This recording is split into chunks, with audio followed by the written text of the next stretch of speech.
जय जोहार जय छत्तीसगढ़ संगवारी हो तुमन ला पूछी मोर नानी है जनौला और जानत हो वो जनौला ला तो कमेंट करके बताओ।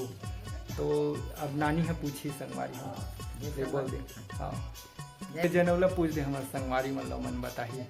सुना मैं जनौला पूछा था आप बताओ जानत हो तो ठीक है। पहला बैठे है और रस्सी भागा थे, दो जन खड़े है बाकी जन सो है। दो ठन हो गए। पहली पूछी से बैला बैठे हैं और रस्सी भागा के ये पहला जनौला है और दूसरा जनौला और पूछी दूसरा जनौला पूछ रहे हो ना, दो जन खड़े बाकी सो है। हाँ अब का हरे संगवारी हो कमेंट करके जरूर बताओ। और जनौला पूछ दे। पूछा जनौला। हाँ एक प्लेट में 2 अंडा, एक गरम एक ठंडा।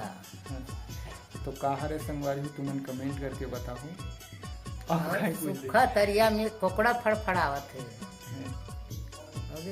हाँ 4 भाई रस, 2 भाई ठस, 1 भाई बैहा हो गए। संगवारी हो बताओ। का हरे तेला बताओ संगवारी हो कमेंट करके।